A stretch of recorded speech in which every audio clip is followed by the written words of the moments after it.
তোমরা সবাই কেমন আছো? আশা করি খুব ভালো আছো। আমি বেশ ভালো আছি। স্বর্ণালীজ ফ্যামিলির একটি নতুন ভিডিওতে তোমাদের সবাইকে জানাই অনেক অনেক স্বাগত। তো আজকে সন্ধ্যাবেলা থেকে তোমাদের সঙ্গে ব্লগটা আমি স্টার্ট করছি।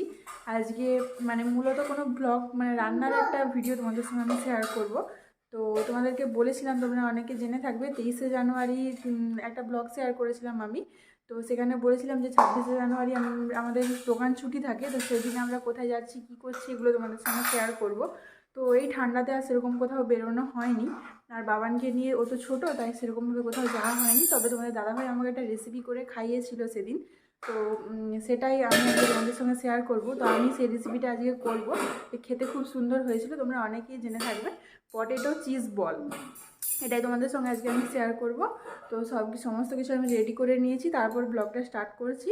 তো চলো তোমরা দেখতে থাকো, আশা করি তোমাদের খুব ভালো লাগবে। হ্যাঁ, এই রেসিপিটা অনেকেই জেনে থাকবে, অনেকে হয়তো খেয়েওছো। তো আমি কোনোদিনও খাইনি, সেদিনই ফার্স্ট খেলাম। তোমাদের দাদাভাই আমাকে নিজে রান্না করে খাওয়ালো। তো সেদিন কোনো কারণে ভিডিওটা ভিডিও করতে আমি ভুলে গিয়েছিলাম, মাথা থেকে বেরিয়ে গিয়েছিলাম, নাহলে সেদিনই তোমাদের সঙ্গে আমি রেসিপিটা শেয়ার করে দিতাম। তো যাই হোক, যেটা হয়ে গেছে সেটা হয়ে গেছে। আজকে আমি নতুন করে তোমাদের সঙ্গে ভিডিওটা শেয়ার করছি, নতুন করে আমি নিজে আজকে ট্রাই করব রেসিপিটা। তো চলো সেটাই তোমাদের সঙ্গে আজকে শেয়ার করব। তোমরা চলো ভিডিওটা দেখতে থাকো, আশা করি তোমাদের খুব ভালো লাগবে। তো দেখো, এখানে আমি আলুটা সেদ্ধ করে নিয়েছি, সেদ্ধ করে খোলা ছাড়িয়ে রেখে দিয়েছি। আলুটা ঠান্ডাও হয়ে গেছে। আর এখানে ওই আলুর জন্য আমি মিডিয়াম সাইজের একটা পেঁয়াজ নিয়েছি, আর এখানে 4 কোয়া রসুন নিয়েছি, আর এখানে আছে চিজ, আর এখানে লাগছে ব্রেড ক্রাম্বস, আর এখানে আমি কর্নফ্লাওয়ারটা গুলে রেখেছি। তো চলো ভিডিওটা এবার শুরু করি। তো দেখো, প্রথমেই আমি এবার আলুগুলোকে আস্তে আস্তে করে গ্রেড করে নেব। গ্রেড করে নিলেই ভালো, কেননা ভেতরে যদি আলু হাতে করে চটকালে বা স্ম্যাশার দিয়ে স্ম্যাশ করলেও ভালো। তবে হাত দিয়ে চটকে নিলে কিছু দানা দানা রয়ে যায়, তো সেটাতে কিন্তু পরে অসুবিধা হবে। তো সেই জন্য আমি এটা গ্রেটারের সাহায্যে এখানে তো সুন্দর করে পুরো আলুটা গ্রেড করে নিয়েছি। তারপরে ওর ওপরে পেঁয়াজটা করে নিয়েছি। আর এবার করে নিচ্ছি যে রসুনগুলো নিয়েছিলাম, ওই রসুনগুলো আমি করে নিচ্ছি 4 কোয়া রসুন। তো এখানে দেখো সমস্ত কিছু আমার সুন্দর করে গ্রেড করা হয়ে গেছে। তো এর ওপরে আমি এবার দিয়ে দেব কাঁচা লঙ্কা কুচি, তারপরে দিয়ে দেব পরিমাণ মতো লবণ। তো লবণটা তোমরা নিজেদের স্বাদ অনুসারে দিও, যে যেরকম খেতে ভালোবাসো সেরকমভাবে দিও। তো তারপরে এটাকে আমি সুন্দর করে হাত দিয়ে ভালোভাবে চটকে নেব। তো হাত দিয়ে চটকাতে হবে, অন্য কি তোমার কোনো চামচের সাহায্য ছাড়াই, কেননা তাহলে হাত দিয়ে করলে জিনিসটা সুন্দরভাবে হবে। তো তারপর এবার আমি বলগুলো তৈরি করে নেব, সেই জন্য আমি এখানে হাতে একটু তেল মাখিয়ে নিচ্ছি, নাহলে আলুটা কিন্তু হাতে চিটে যাবে। তো সুন্দরভাবে পুরো হাতে তেল নিয়ে নিয়েছি। এবার আমি অল্প অল্প করে মিডিয়াম সাইজ করে নিয়ে নেব, যারা যেরকম সাইজ করবে সেরকমভাবেই আলুর পরিমাণটা নেবে। তো আমি এখানে যারা মিডিয়াম সাইজের করব, তো সেই জন্যে সেরকম মতো একটু আলুটা নিয়ে নিলাম। তো এখানে তারপরে কয়েকটা চিজের টুকরো দিয়ে দেব, এই পাতলা পাতলা চিজ, তো ওই 2 থেকে 3টা দিয়ে দিলাম। তো তারপর এখানে এটাকে বল আকারে সুন্দর করে বল করে গড়ে নেব। তো এইরকমভাবেই আমি প্রত্যেকটা যতটা ওই আলুটাতে আমার যতটা হয়েছিল, ওই 7-8টা মতো হয়েছিল। তো এরকমভাবে সবগুলোই আমি করে নিয়েছিলাম। তো তো এরকমভাবেই আমি বাকি বলগুলো এবার তৈরি করে নেব। তোমাদেরকে তো একটা দেখালাম, তো তোমরা এভাবেই করে নিও। তো তারপর দেখো, আরেকটাও তোমাদেরকে আমি করে দেখিয়ে দিচ্ছি। এই একটু নেবে, যে যেরকম সাইজের করবে তো সেরকমভাবে চিজটা দেবে, তারপর সুন্দর করে বলের আকারে গড়ে রেখে দেবে।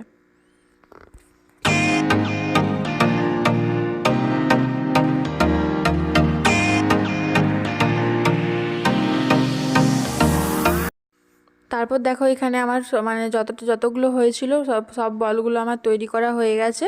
এবারে এগুলোকে আমি ওপরটা ভালো করে কোট করে নেব। তো এখানে দেখো, কর্নফ্লাওয়ারটা বাটিতে আমি গুলে রেখেছি। কর্নফ্লাওয়ারটা খুব বেশ একটু মোটা মোটা করেই গুলতে হবে কর্নফ্লাওয়ারটা।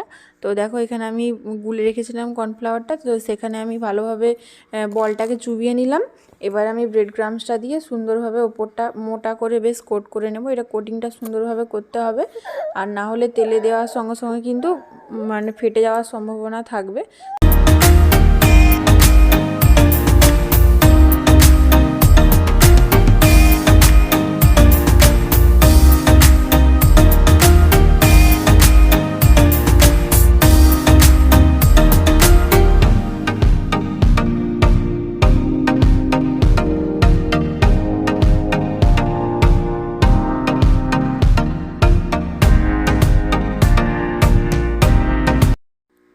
এখানে দেখো আমার সমস্ত বলগুলো কিন্তু একদম সুন্দরভাবে কোট করে আমি একদম রেডি করে নিয়েছি। এবার ভালোভাবে প্রথমে তেলটা গরম করে নিতে হবে, ভালো মানে বেশ ভালো করে তেলটা গরম করে নিয়ে তারপর মিডিয়াম টু হাই ফ্লেমে রেখে তারপরে এই বলগুলোকে আস্তে আস্তে করে দিয়ে দিতে হবে। তেলটা কিন্তু ভালোভাবে গরম করতে হবে, না হলে এই বলগুলো নিচে চিটে যাবে, কড়াইতে লেগে যাবে, তারপর কিন্তু ভেঙে যাবে। তো তারপর মিডিয়াম টু হাই ফ্লেমে রেখে এখানে সুন্দর করে বলগুলো আমি দিয়ে দিচ্ছি ফ্রাই হওয়ার জন্য। তো এখানে আস্তে আস্তে করে ভেজে নেব। এর ওপর থেকে একটু চামচে করে তেল দিয়ে দিচ্ছি, এটা ডুবো তেলে হলে ভালো হয়। তো এখানে আমার তেলটা একটু কম হয়ে গিয়েছিল, সেই জন্য আমি চামচে করে করে ওপর থেকে তেলটা দিয়ে দিচ্ছি, যাতে ওপরটাও সুন্দর ক্রিস্পি লাল লাল হয়ে ভাজা হয়ে যায়। তো এরকমভাবে তোমরাও করে নেবে। তোমরা যদি অনেকটা তেল দিতে পারো তাহলে ভালো, যদি এই তেলটা কম হয়ে যায় তো এরকমভাবে চামচে করে ওপর দিয়ে তেলটা দিয়ে দিতে পারো, তাতেও কিন্তু খুব সুন্দর ভাজাটা হবে।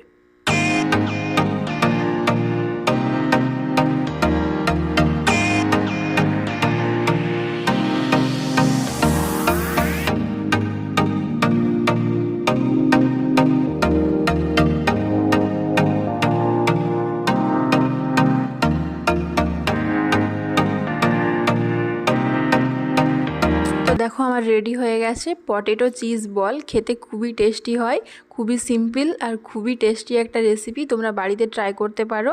তো চলো তোমাদেরকে একটা ভেঙে দেখাই ভিতরে চিজটা কীরকম লাগছে। তো দেখো দেখতেই লোভনীয় লাগছে, তোমরা বাড়িতে করো, খুব সুন্দর লাগবে তোমাদেরও। খুব টেস্টি হয়েছিল, মানে খুব টেস্টি আর খুব সিম্পল একটা রেসিপি। তো তোমরাও বানিয়ে খেও, তাহলেই বুঝতে পারবে। আর যারা খেয়েছো তারা তো জানোই।